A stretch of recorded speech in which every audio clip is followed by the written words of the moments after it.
Olá, pessoal. Esta é mais uma videoaula. Vamos apresentar o seguinte assunto: a independência das colônias latino-americanas. É a situação de aprendizagem número 26. Convido você a assistir essa apresentação, esta videoaula.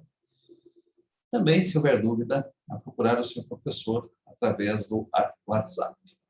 Vamos compartilhar a tela, para que vocês possam acompanhar as anotações desta aula.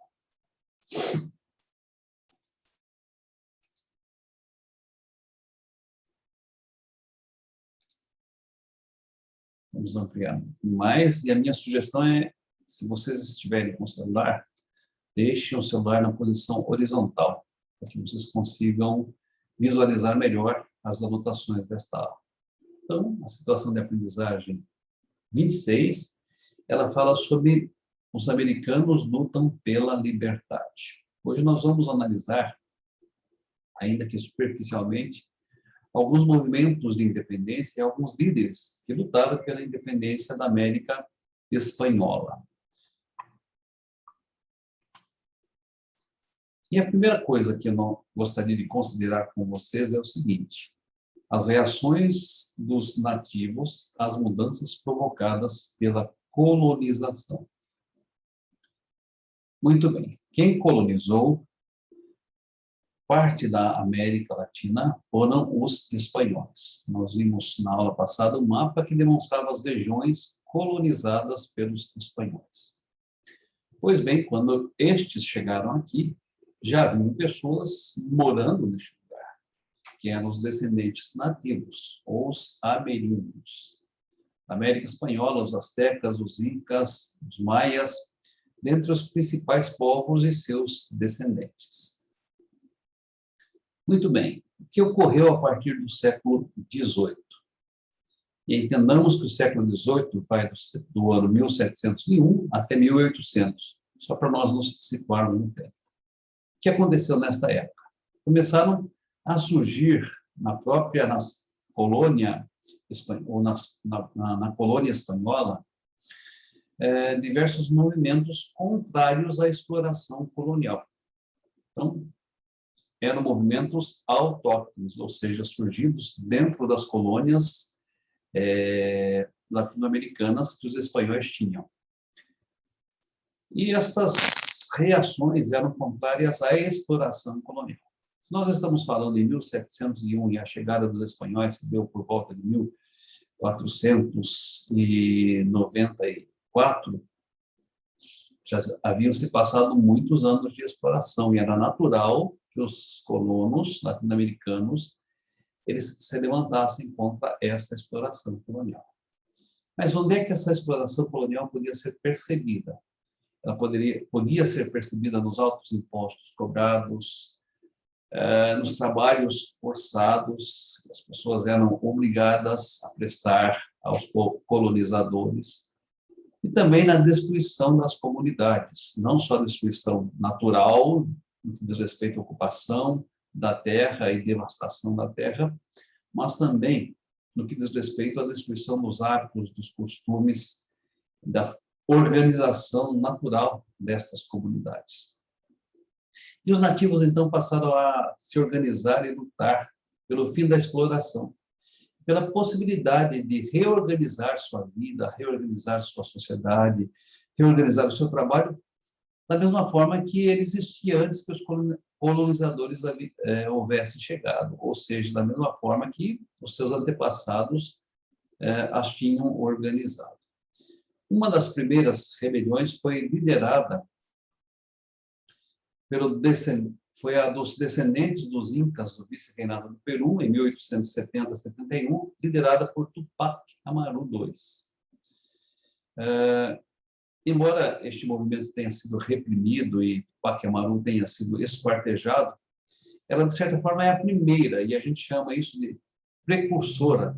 Ela é a precursora, ou seja, aquela que veio em primeiro lugar, aquela que veio antes, e outros movimentos de independência do próprio Peru e até mesmo da própria América Latina, dominada pelos espanhóis.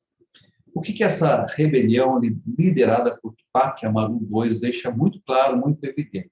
insatisfação e a tensão que já existia entre a metrópole e a colônia, e também a dificuldade da metrópole de controlar, dominar as suas colônias. Na ilustração ao lado você vê uma cena representando o esquartejamento de Tupac Amaru, que foi este líder descendente dos Incas, que se rebelou contra a dominação espanhola. E por que havia esta morte desta forma?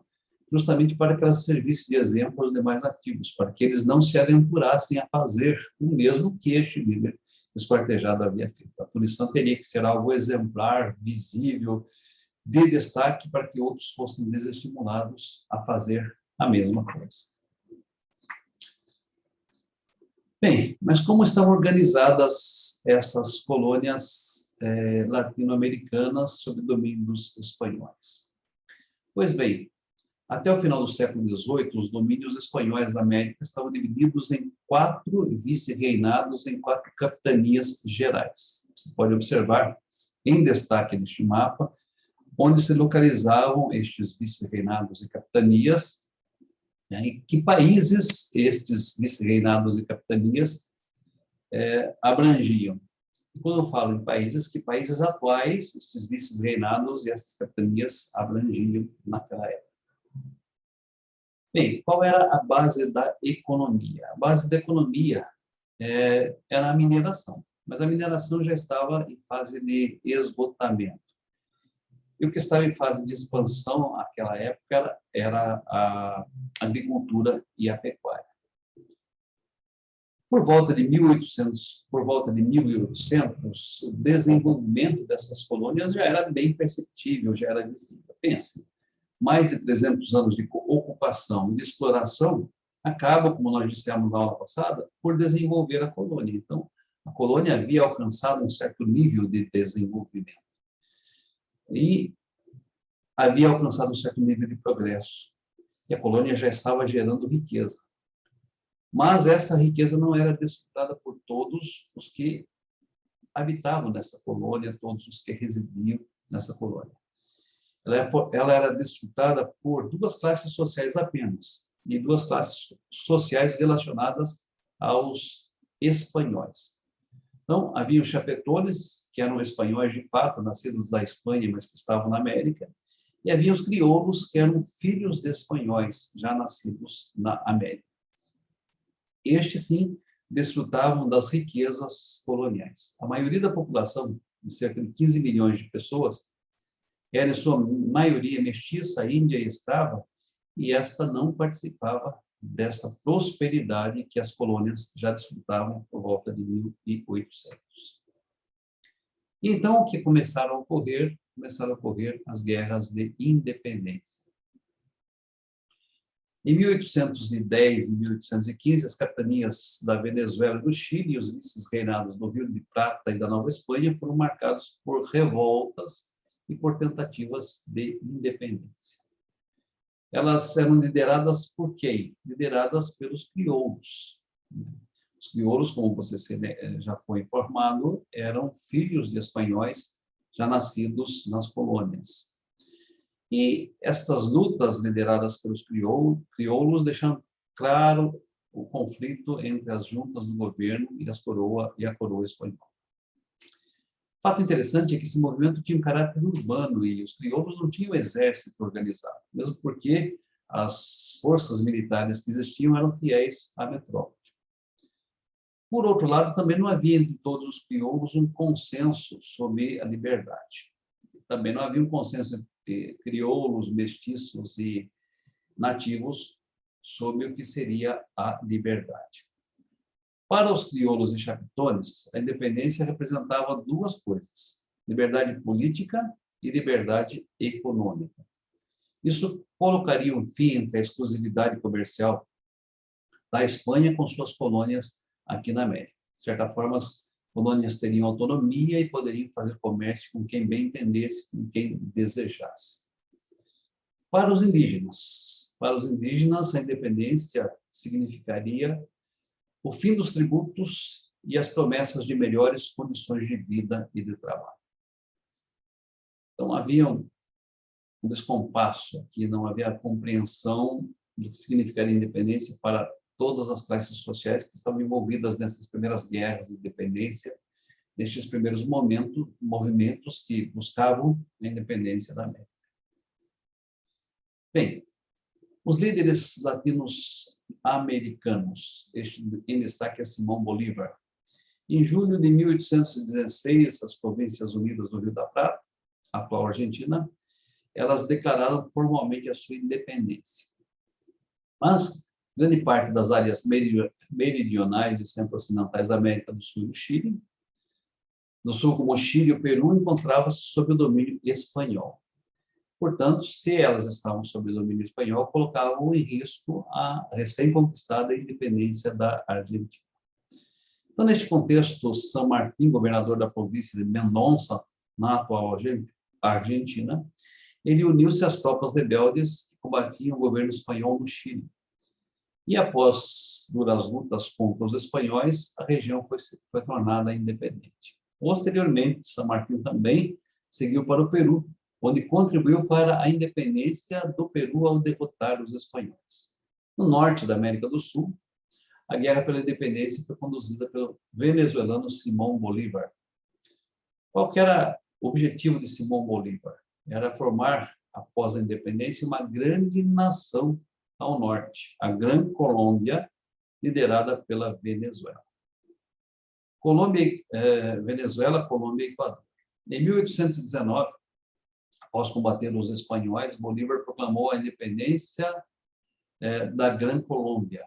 3 anos depois, onde seus generais, Antônio de Sucre, libertou o Alto Peru, dando origem ao novo país, a Bolívia. Então, observe como movimentos foram surgindo dentro das próprias colônias latino-americanas, como líderes foram surgindo e, guerreando contra os espanhóis, conseguiram se libertar do seu domínio. Algo bem diferente do que aconteceu com o Brasil, como nós vamos ver posteriormente. Simão Bolívar é um ícone para a Bolívia.